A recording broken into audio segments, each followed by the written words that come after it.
Watch out, it's the warning track.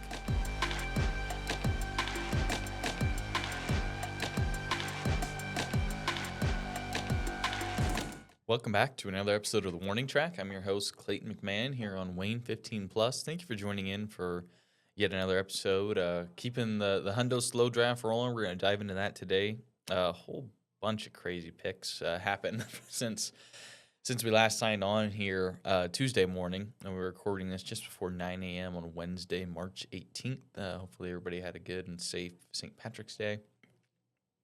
And then probably towards the end of the show, we'll just get into some news and notes and all that good stuff. We have some news on Seiya Suzuki, which we talked about on yesterday's episode, and some opening day roster decisions in Cincinnati and some other notable moves. So we can get right into it here. We are in the back end of the 11th round right now. Now, where we left off, if I remember correctly, was in the 7th round. A little after me, I had just taken Cade Smith, and I'm pretty sure I said on that show that it was probably going to start a closer run, but I don't even think I had any idea of what would really happen. So Andres Munoz and Johan Duran went soon after. Wasn't surprised by that. Then we saw Chapman, Bednar, Devin Williams, which I guess I wouldn't even say the reaches, but like I said, especially expecting the closer run to happen, but it did not stop there. Somebody took at the 8-9 turn, Josh Hader and Brian Abreu, back-to-back picks. Maybe the highest anybody has taken Brian Abreu in the entire country all year.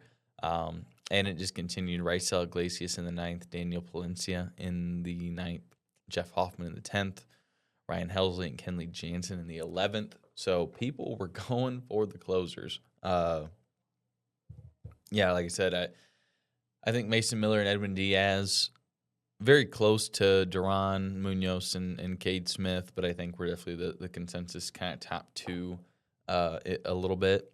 And then, yeah, once I took Cade Smith, it was off to the races, which kind of stinks. I was hoping to get another nice closer, kind of looking at the updated team now, so I still will, I guess, just read it top to bottom. William Contreras, Nick Kurtz, Ketel Marte, Jose Ramirez, Rafael Devers, Tyler Soderstrom, Michael Harris II, Seiya Suzuki, and then the pitching is Jacob deGrom, Cade Smith, Blake Snell. The pitching definitely got away from me. I forget where it was. Oh, yeah, so my most recent pick was Blake Snell here in the 11th. Was really hoping to get either Sonny Gray, Cam Schlittler, or Nick Pivetta, and of course they all get snatched up before it gets back to me. The Seiya Suzuki, so I did make this pick after the news, so I guess we could probably just get into that news now while we're at least talking about them.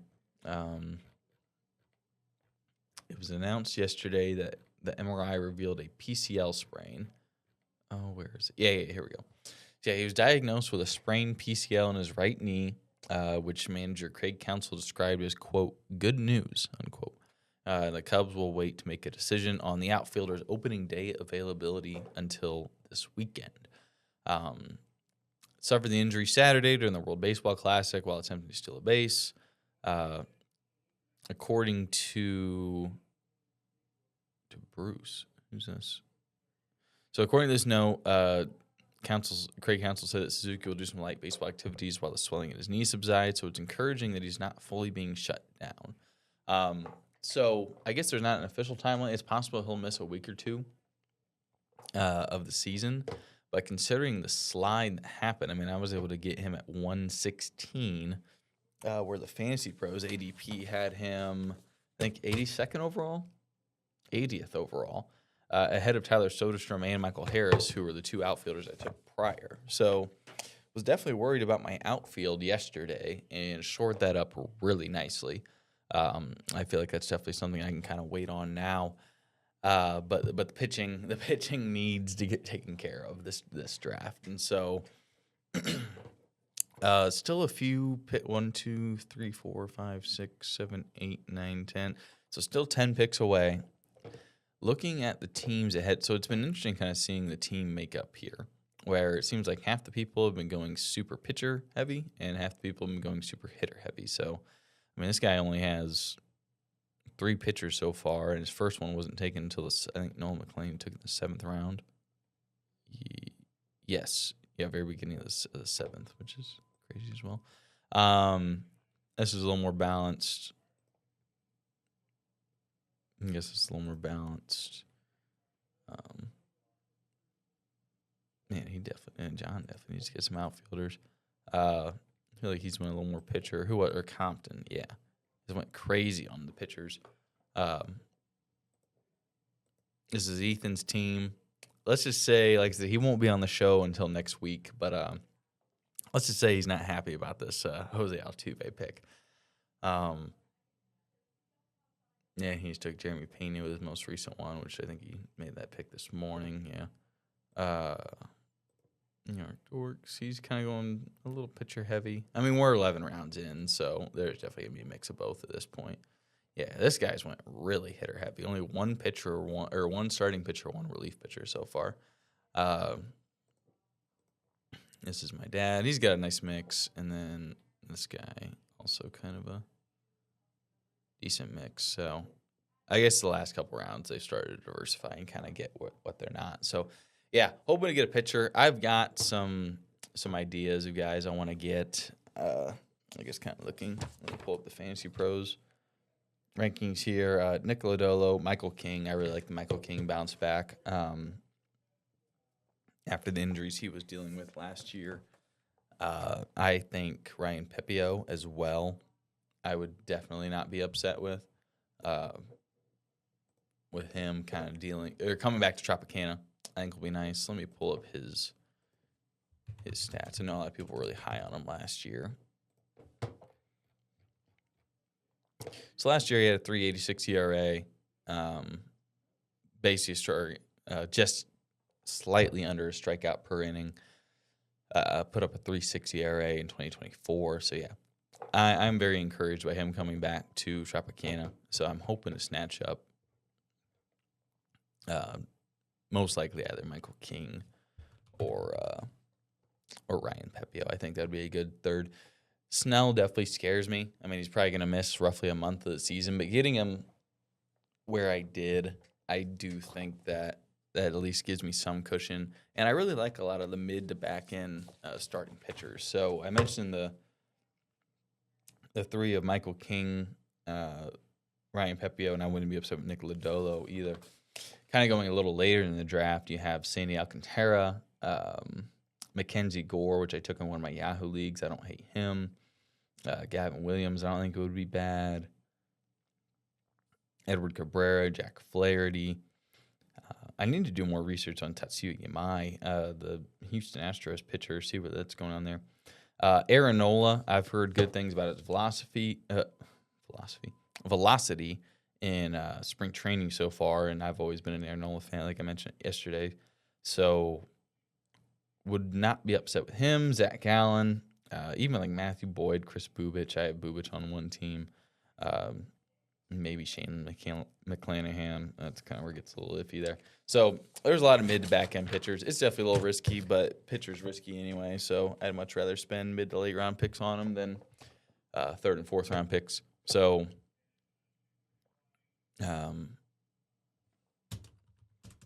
Michael King had a fantastic 2024.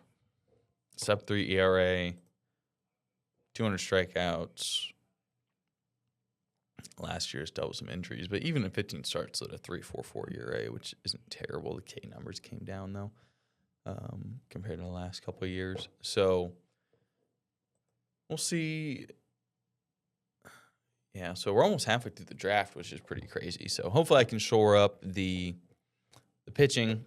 I really don't know if I'm going to want any of the other closers. So the top closer still available at Carlos Estevez, which I don't know if there's anybody on planet Earth that believes in him holding it for the entire season, although everybody said the same thing last year. Emilio Pagan, technically Trevor McGill, but Abner Uribe just scares me. Ryan Walker, Pete Fairbanks, Dennis Santana. which I don't know if it's just due to the Pirates probably aren't going to be that good, but I mean, looking at his numbers, and David Bednar is no longer there. He had a 2.18 ERA last year. The K numbers aren't the best, but .87 WHIP. Yeah, especially where you're getting him.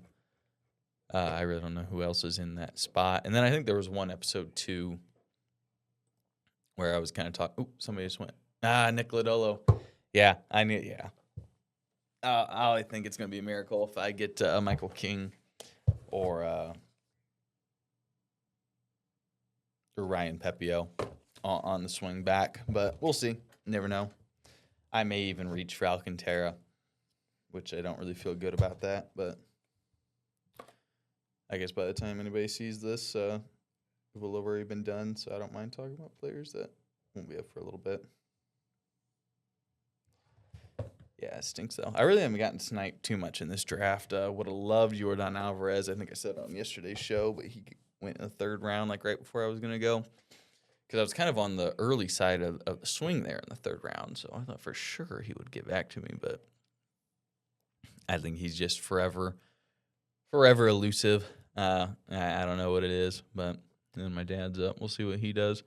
I guess while we're waiting, we can kind of get into some of the other news. We mentioned the Seiya Suzuki. Like I said, I was able to get him at 116. I really like that spot.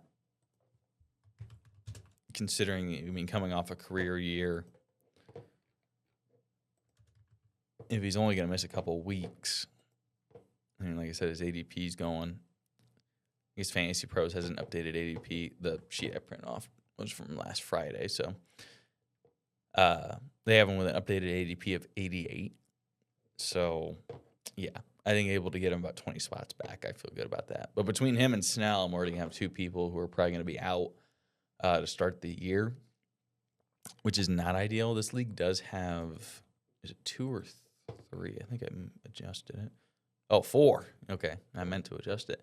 So yeah, this particular league I'm drafting for has 4 IL spots, so I am completely cool with that. Could just draft those guys, put them in the IL for however long, and then price pick up some, I don't know, handcuff relievers, something like that. We'll figure it out.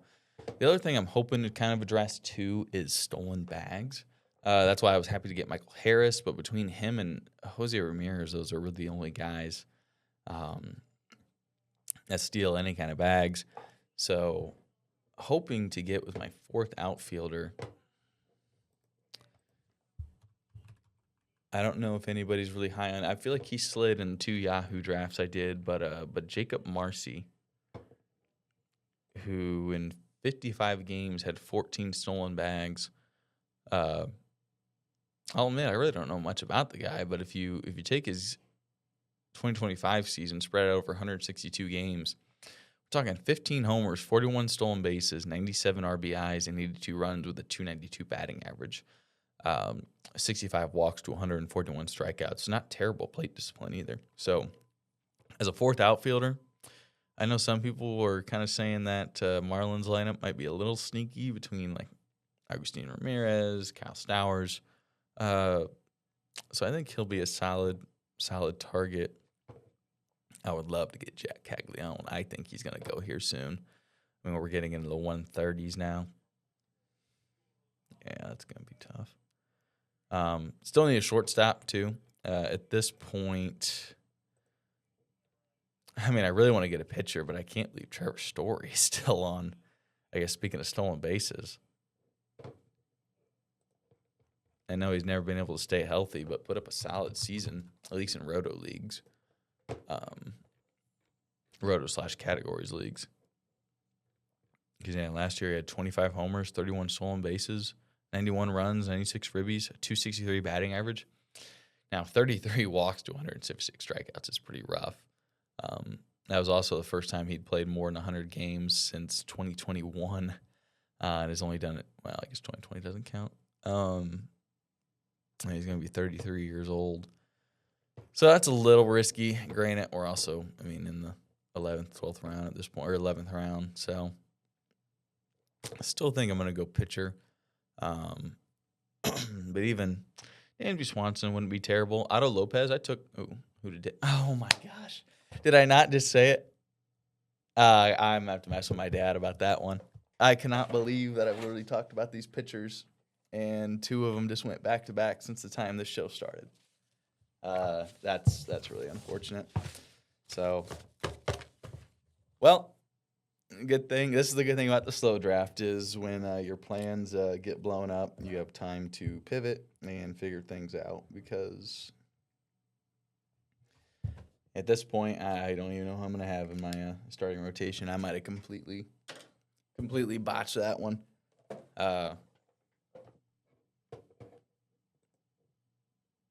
I'm surprised my dad didn't go hitter though, because what 1, 2, 3, 4 right now it's 6 pitchers.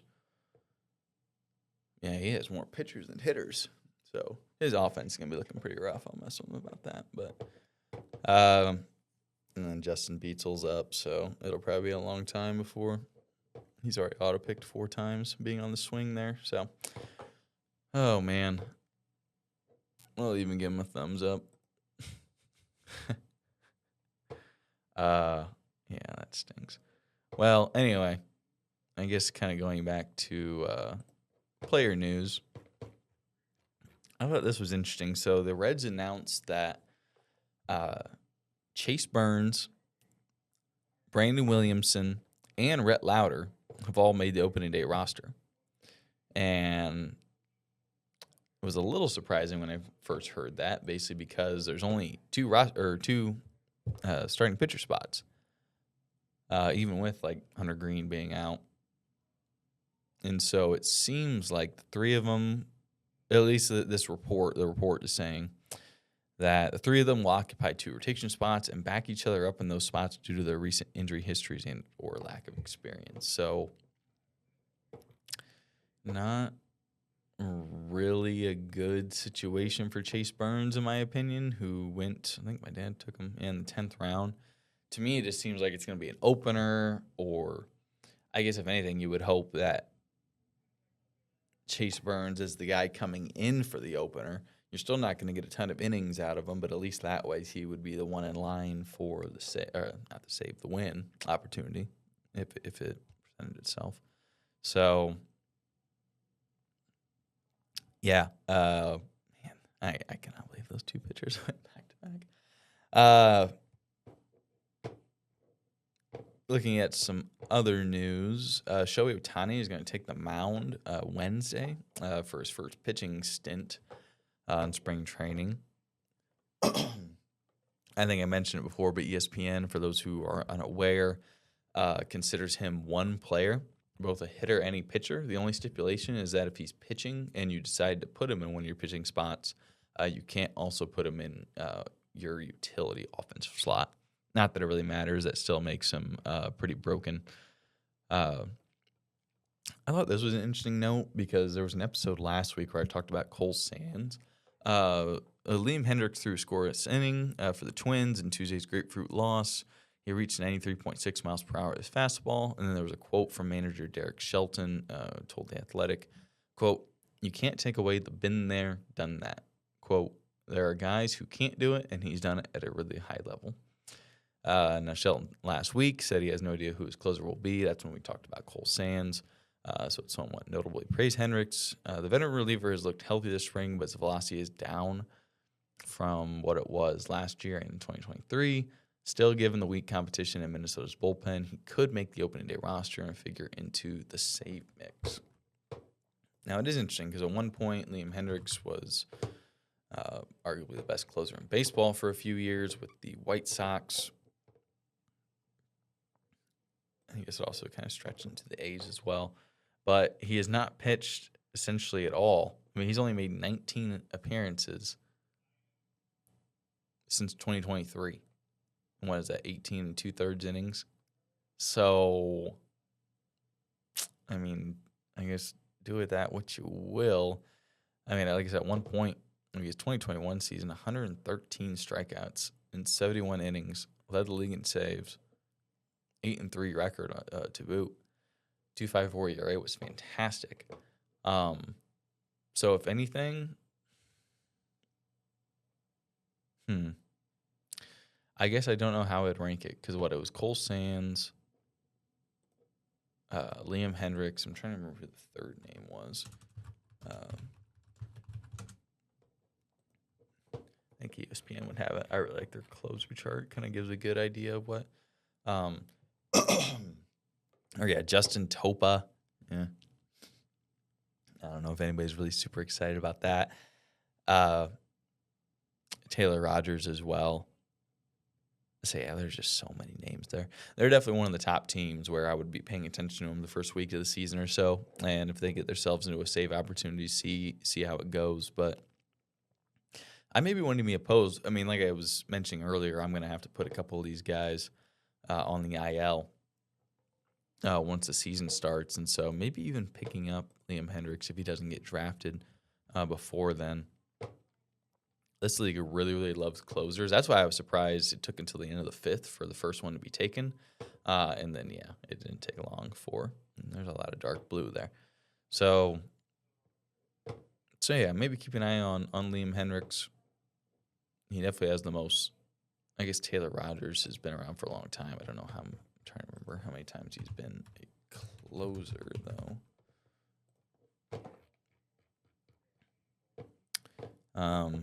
Yeah, I mean, it's been a while. Back in his original stint with Minnesota. I mean, had a couple of good years. I mean, 2019, great, 2019. But 90 strikeouts, 69 innings, 2.61 ERA. But put up okay numbers. When he went to the Cubs last year, it was pretty rough. So, yeah. Not really too excited about any potential closer there. But if you can get cheap saves, I mean, especially in the categories league, it's definitely nothing to scoff at. So nobody's went. Yeah, I doubt there's going to be another pick before the show's done. So I think that's pretty much all the time we have for today. Hope you guys enjoyed seeing me tilt slightly here, seeing the two pitchers I was hoping to go literally back to back, the only two picks that happened during today's show. But we're happy that you were able to join another episode of First and 15. No, excuse me, the Warning Track. But also watch First and 15 for fantasy football coverage once a week. This is episode 7 of the Warning Track, so we're continuing to roll here. Season starts a week from today, so that'll be very exciting. And like I said, we're still going to have Ethan on next week to kind of give his recap of the draft here in this Hundo League and kind of his thoughts for the season, and we'll probably have him on sporadically throughout the season. So for Clayton McMahon here on the Warning Track, we will see you next time. Watch out, it's the Warning Track.